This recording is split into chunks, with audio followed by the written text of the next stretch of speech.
You're watching NASA TV.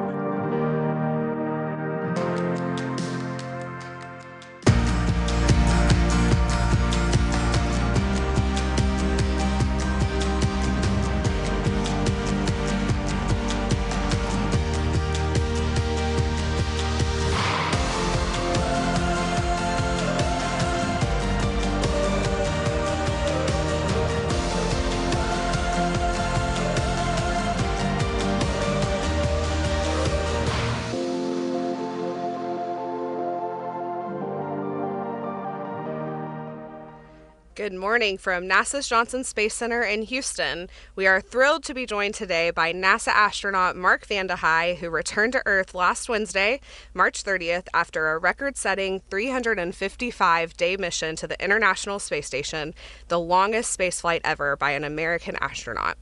Mark, congratulations on a successful mission, and thank you for joining us today.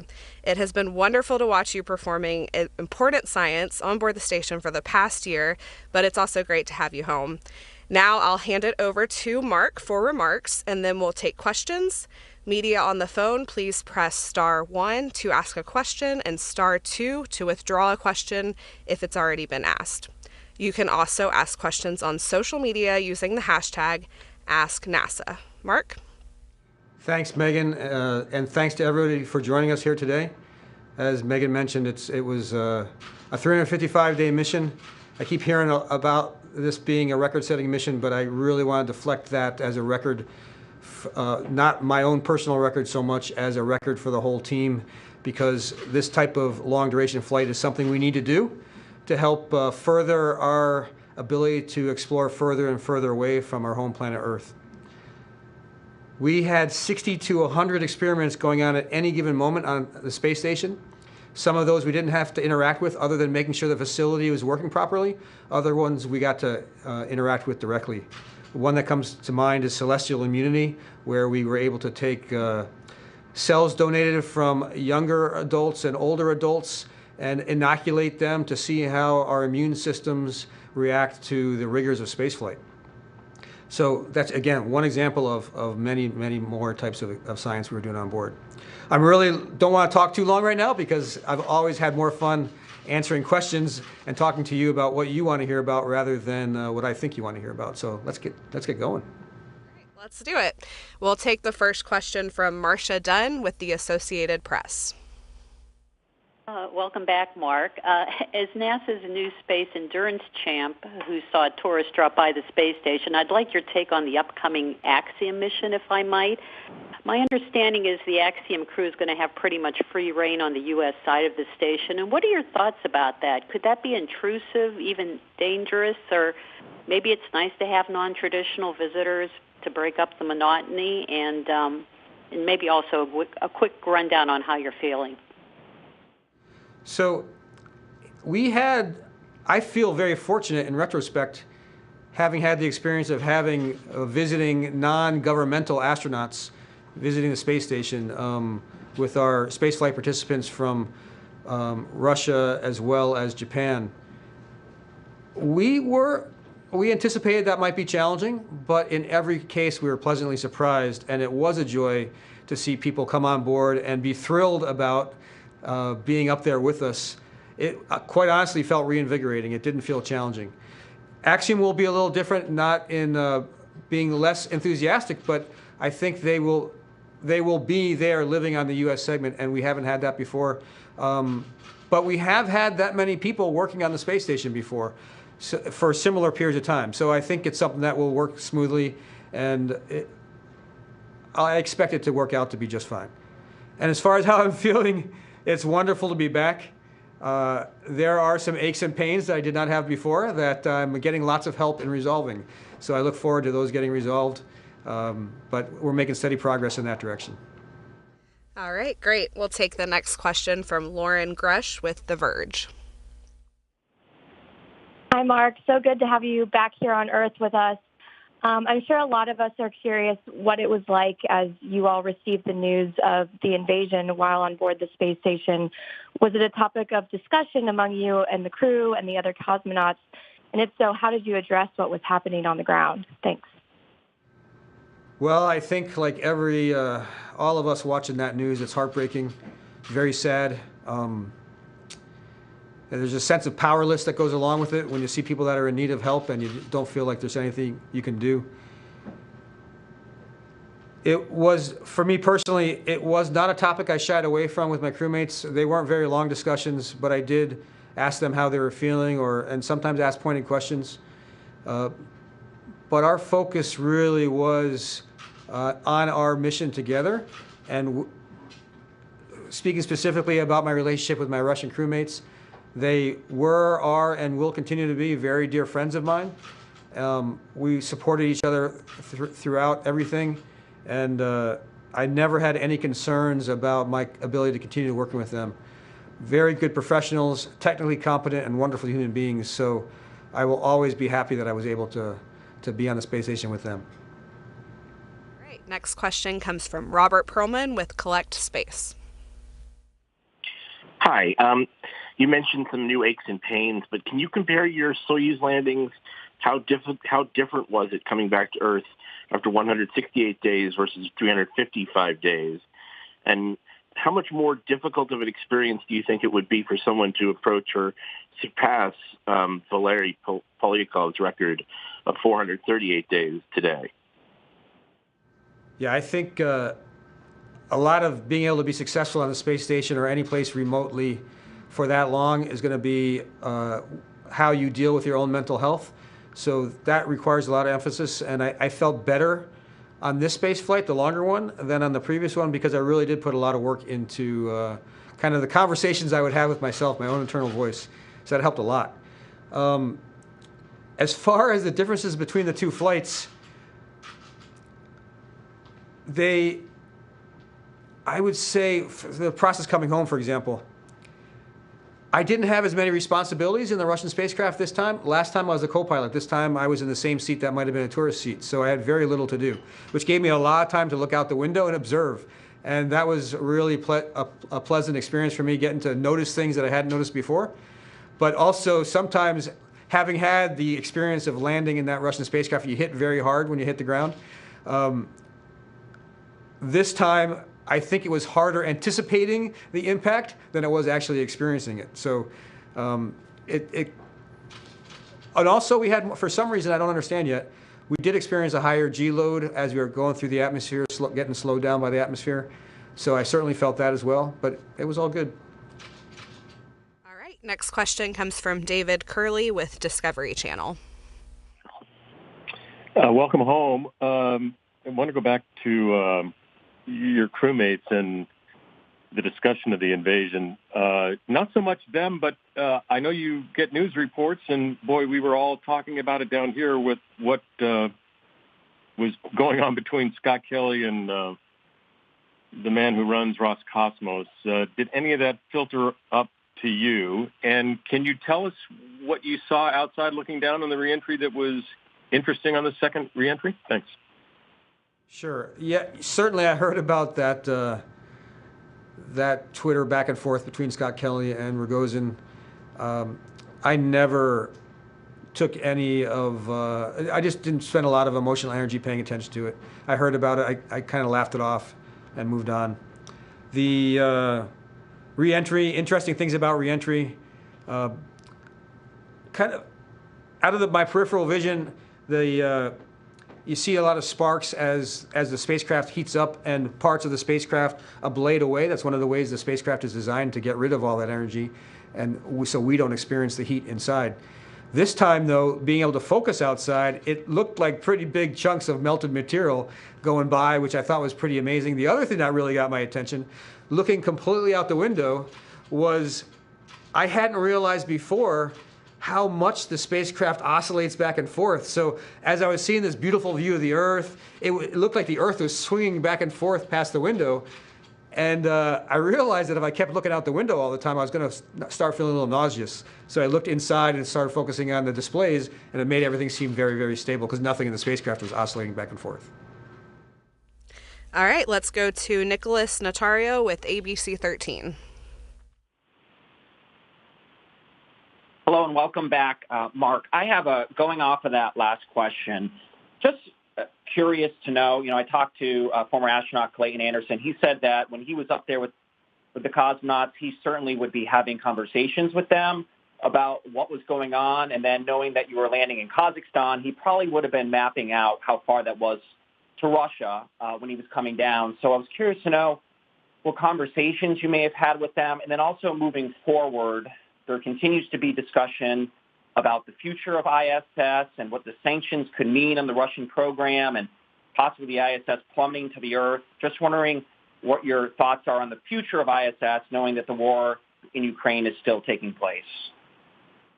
Sure. I did have discussions with my crewmates, but it was largely how they felt about things, and those are things that I would prefer that they get to share directly rather than me sharing how they feel about it. The future of the space station and conflict between Russia and the United States, honestly, I think that's one of the reasons we've been able to have an international space station. Some people that don't care so much about space care about international relations, and having a space station where we can cooperate, I think, is really important for a peaceful future. So that's my answer to that. All right. Let's go to Mark Carreau with Aviation Week. Thank you.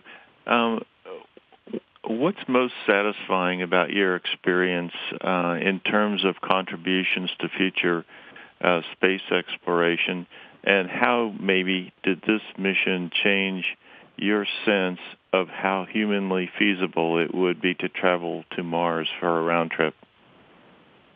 This mission certainly enhanced my perception of feasibility for people surviving long duration. I do think it's very important that you follow the exercise protocols that NASA gives you, because they do keep you healthy.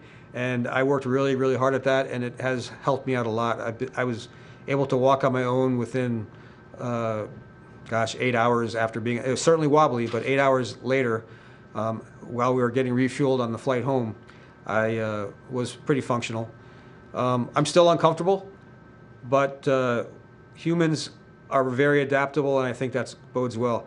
What's satisfying for me is, as being myself, my body is part of the experiment. So I know people are going to have to go get data from me, and my contributions to that data that will help people further explore is certainly very, very satisfying, because as I get older, I'm sure I'm going to be watching those things as people that are much younger than me do some amazing things. There's a lot of challenges ahead, and it's going to be exciting.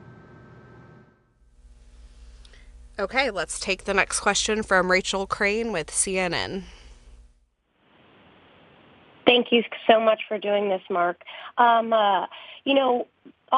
sure I speak for all the space reporters on the call here that we have sort of been glued to Dmitry Rogozin's Twitter recently, and I'm curious to know how closely you guys pay attention to that feed up on ISS, particularly when there are published what were perceived as, a possible abandonment of you on station. How seriously did you take that at all? And how closely you yourself are monitoring his Twitter feed? Thanks so much. I think there's a wide variety of how astronauts pay attention to social media. I never directly looked at social media. I did listen to a lot of podcasts about things. And quite honestly, I heard about the tweets from my wife. I never perceived those tweets as anything to take seriously. As far as I just had too much confidence in our cooperation to date to take those tweets as anything but something that was meant for a different audience than myself. Okay, let's go to Chris Davenport with the Washington Post. Oh, thanks, Mark. I'm just curious, are you involved in any kind of long-term experiments going forward to test your body and the effects of the long-term space flights on you? And also just curious about your thoughts when the Russian crew came up in the yellow and blue suits. There's a lot of talk about that down here. I'm just curious if that's something you guys talked about up there. Thanks. Okay, so the first question was about, can you repeat the first question again? Yeah, just if you're involved in any experiments long term to study the effects of your mission on your body. So all of the U.S. astronauts that go to space are a small group of people And there's data gathered from astronauts throughout their entire lives. I'm sure because my experience is a little bit different, there might be some different uses for that. But I fully expect for the rest of my life to be getting checked out, and that information hopefully will be useful. As far as the yellow flight suits, I think the folks that wore them had no idea that people would perceive that as having anything to do with Ukraine, because they chose those because all three of them happened to be associated with the same university, and those are the school colors for that. I think they were kind of blindsided by it. Let's take a question from Andrea Leinfelder with the Houston Chronicle. Hi, welcome home. One of the experiments you're participating in was eating repetitive meals to see if spaceflight changed the appeal of certain foods over time. And I'm curious, how long did you participate in the study? What did you eat? And how does it affect you mentally? How does it affect your mood? Thanks. Great questions. Food certainly affects people's moods a lot. It's interesting. I never perceived it as a repetitive study. I actually felt like I had a tremendous variety of food. There were some requirements for me to eat a minimum amount of fish. I like fish, so they actually had to tell me to eat less fish. I had a minimum requirement for fruits and vegetables as well, and lycopene-rich foods. But all those foods are types of foods that I enjoy, so it didn't seem restrictive at all. Okay, we have a couple of questions coming in from social media. On Twitter, one person's asking that space flights can have a negative effect on your eyesight. Have you noticed any differences with that? It's a great timing for that question. I just got my eye exam yesterday. I'm happy to report that there's no change in my prescription. I wasn't certain that was going to be the case, but I wouldn't be surprised as just getting older that I'm going to have changes in my prescription. So for me, fortunately, there was nothing. And I think my understanding is if even the changes people might have experienced, those have been able to be recovered from so far. We are paying very close attention because there is a risk of that. And our eyes get studied very carefully. We do lots of data gathering on the status of our eyes with some very impressive equipment while we're in orbit. All right. And we have a lot of people on Twitter asking, do you wish you had 10 more days in space to make it a full year? Wow, interesting question. Only because it would make the sound bites shorter. That would be it. I'm very happy to be back. If it ended up being 300 days, I still would have felt really good about the mission. It was not about any record for me at all. It's just the opportunity to work with a really good sense of purpose in a job where we get to help out all of humanity. The number of days was not that important to me, and I think that helped me react to whether it was going to be comfortable with it being either a shorter mission or a longer mission like it turned out to be. Another question from Twitter, what will the next few months look like for you? What will your rehab be like? I've got a couple hours of rehab every day, including weekends, with some very good folks. I've been really appreciative of the fact that they're putting my recovery under such scrutiny. So that's good. Certainly there's a lot of science data to be gathered as well as I'm back here on the ground, so I'm continuing to provide samples and respond to surveys, for example.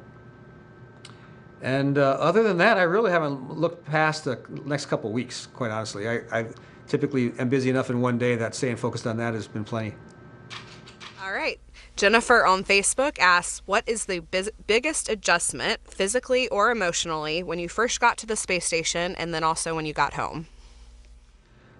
So the emotion I had when I first got to the space station was that it was shockingly familiar, being my second flight.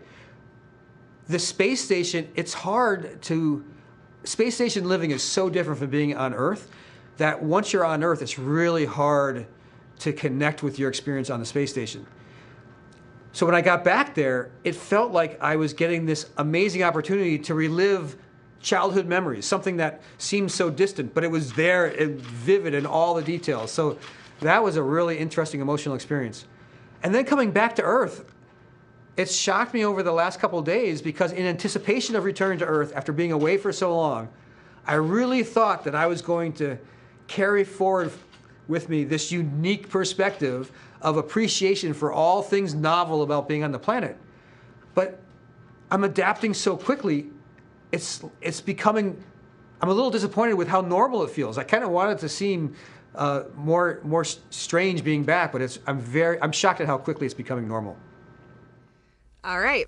Well, we'll take a couple of more questions from the phone. Nick Notario with ABC 13.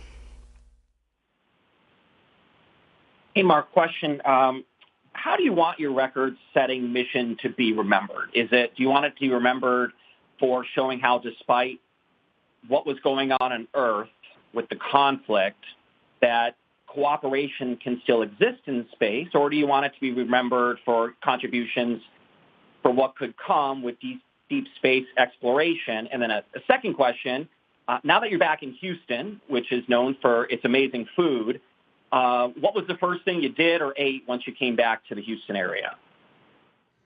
Okay, so the first question, I want this 355 days to be remembered as the record that got broken.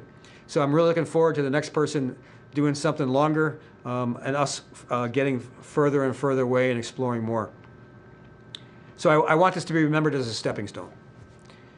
As far as food, on the NASA aircraft that brought us back from Kazakhstan, one of my flight doctors had the makings of guacamole. And I had made it known that I really enjoy and looking forward to some good avocados. And maybe it's the fact that I hadn't had guacamole for 355 days, but that guacamole was amazing. It was really good. That's great. All right, the next one from Robert Perlman with Collect Space.